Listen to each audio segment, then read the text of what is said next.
নমস্কার বন্ধুরা, টুয়ার রান্নাঘরে সকলকে স্বাগত জানাই। আজকে নিয়ে এসেছি আপনাদের জন্য একটা মজার সন্দেশ রেসিপি। আর এটা বানানো ভীষণ সহজ, খেতে কিন্তু অসাধারণ। ঘরোয়া কয়েকটা উপকরণ দিয়ে আপনারা বাড়িতেই বানিয়ে নিতে পারবেন। আজকের রেসিপি চকলেট সন্দেশ। তাহলে চলুন দেখে নিই। একটা বাটিতে নিয়ে নিয়েছি 1 লিটার দুধ। এখানে আমি টোন্ড মিল্কটা নিয়েছি। আপনারা চাইলে ফুল ফ্যাট মিল্কও নিতে পারেন, তাহলে সন্দেশের টেস্ট আরও বেড়ে যাবে। ভালো করে দুধটা প্রথমে জাল দিয়ে নেব। দুধটা ভালো করে ফুটিয়ে নেওয়ার পর হাফ কাপ দুধ আমি এখানে তুলে রাখছি। 4 হাতা মতন দুধ তুলে রাখবো, এটা পরে আমার কাজে লাগবে।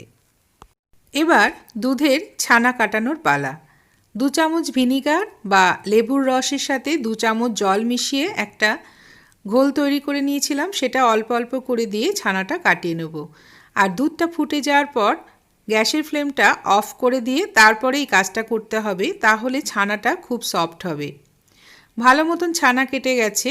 এবার এই জলটা ছেঁকে নিতে হবে। একটা বাটির ওপর একটা ছাঁকনি বসিয়ে দিয়েছি, তারপরে একটা পাতলা সুতির কাপড় দিয়ে ছানাটা ভালো করে এর মধ্যে ঢেলে জলটা ঝরিয়ে নেব। প্রথমে ছানাটা ঢেলে দেওয়ার পর ছাঁকনিটা তুলে আর একটা বাটিতে ট্রান্সফার করে দেব। আর এই জলটা কিন্তু আপনারা ফেলে না দিয়ে ময়দা মাখা বা স্যুপের কাজে ব্যবহার করতে পারেন। এবার দিয়ে দিচ্ছি ঠান্ডা জল, যাতে ছানাটা আর বেশি শক্ত না হয়ে যায় আর ছানার টক ভাবটাও চলে যাবে। তারপর এই কাপড়টাকে একটা জায়গায় বেঁধে ঝুলিয়ে দিতে পারেন, তাহলে জলটা ঝরে যাবে। আর নইলে ভালো করে হাত দিয়ে চিপেও নিতে পারেন, তবে খুব বেশি চাপার দরকার নেই, তাহলে ছানার ভেতরে যে ঘিটা আছে সেটাও বেরিয়ে যাবে। ছানার জলটা ভালো মতন ঝরিয়ে নেওয়ার পর আমি এটাকে হাত দিয়ে ভালো করে মসৃণ করে নেব, যাতে সন্দেশটা খুব সফট হয়। 4-5 মিনিট এইভাবে হাতের তালু দিয়ে ডলে ডলে ছানাটাকে ভালো করে সফট করে নেব। দিয়ে একটা দলা তৈরি করে নিতে হবে। এইভাবে যখন দলাটা হয়ে যাবে তখন বোঝা যাবে ছানাটা সফট হয়ে গেছে। এবার গ্যাসে আর একটা প্যান বসিয়ে দিলাম, যে দুধটা রেখেছিলাম সেটা দিয়ে দিচ্ছি। হালকা একটু গরম হয়ে যাওয়ার পর দিয়ে দেবো হাফ কাপ গুঁড়ো দুধ। গুঁড়ো দুধটা এর সাথে ভালো করে মিশিয়ে নেব। আর তার আগে দিয়ে দিচ্ছি, যেহেতু চকলেট সন্দেশ তৈরি করব, তাই 2 টেবিল স্পুন কোকো পাউডার দিয়ে দিচ্ছি। গ্যাসের ফ্লেমটা এই সময় লোতে রাখতে হবে, তাহলে খুব ভালোভাবে মেশানো যাবে। খুব তাড়াতাড়ি কিন্তু এটা ঘন হয়ে যেতে পারে, তাই প্রয়োজন হলে গ্যাসের ফ্লেমটা অফ করেও এই কাজটা করে নিতে পারেন। ভালো করে সব কিছু মিশিয়ে নেওয়ার পর দিয়ে দিচ্ছি হাফ কাপের একটু কম চিনি। মিষ্টিটা আপনাদের প্রয়োজন অনুযায়ী দেবেন, কম বেশি করে নেবেন।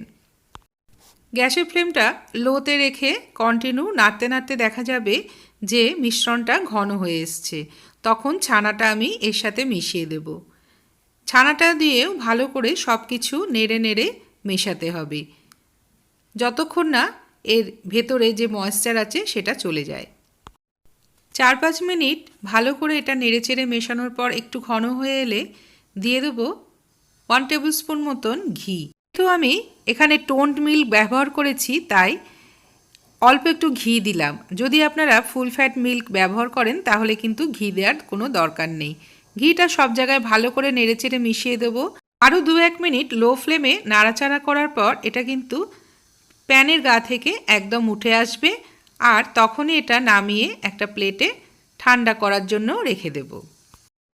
কিছুক্ষণ বাদে হালকা একটু গরম অবস্থায় কিন্তু সন্দেশটা তৈরি করে নিতে হবে, একদম ঠান্ডা করা যাবে না।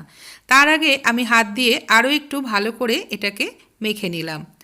এবার গোল গোল করে বা চ্যাপ্টা করে আপনাদের পছন্দ মতন যে কোনো আকারের সন্দেশ বা বরফি মিষ্টি তৈরি করে নেবেন। আমি এখানে চ্যাপ্টা করে এরকমভাবে শেপ দিয়ে নিলাম। সবকটা মিষ্টি তৈরি করে নেব। সন্দেশের স্বাদটা আরও বাড়ানোর জন্য নিয়ে নিয়েছি কয়েকটা চকলেটের টুকরো। যে কোনো চকলেটই আপনারা এখানে ব্যবহার করতে পারেন। হালকা একটু মেল্ট করে নিয়েছি মাইক্রো ওভেনে 30 সেকেন্ড দিলেই এটা মেল্ট হয়ে যাবে। বা গরম জলের ভাপে দিয়েও আপনারা চকলেটটা মেল্ট করে নিতে পারেন। ওপরে অল্প অল্প করে চকলেট আমি দিয়ে দিচ্ছি। চকলেট দেওয়ার জন্য এটা দেখতে যেমন ভালো লাগবে আর খেতেও কিন্তু ভীষণই ভালো লাগবে। ওপর দিয়ে কিছুটা আমি স্প্রিঙ্কেল করে দেব। আপনারা যদি এরকম কেকের স্প্রিঙ্কেল থাকে দিতে পারেন, না হলে কাজু বাদাম কুচো করেও দিতে পারেন। চকলেট সন্দেশ একদম রেডি। আপনারা বাড়িতে একবার অবশ্যই ট্রাই করবেন। ভালো লাগলে রেসিপিটাকে লাইক করে দেবেন আর আমার চ্যানেলটিকে সাবস্ক্রাইব করে রাখবেন, তাহলে আমার নতুন নতুন ভিডিওর লিঙ্ক আপনাদের কাছে পৌঁছে যাবে। আজকের মতন আসি বন্ধুরা, আবার দেখা হচ্ছে নতুন কোনো রেসিপিতে। আপনারা ভালো থাকবেন ও সুস্থ থাকবেন।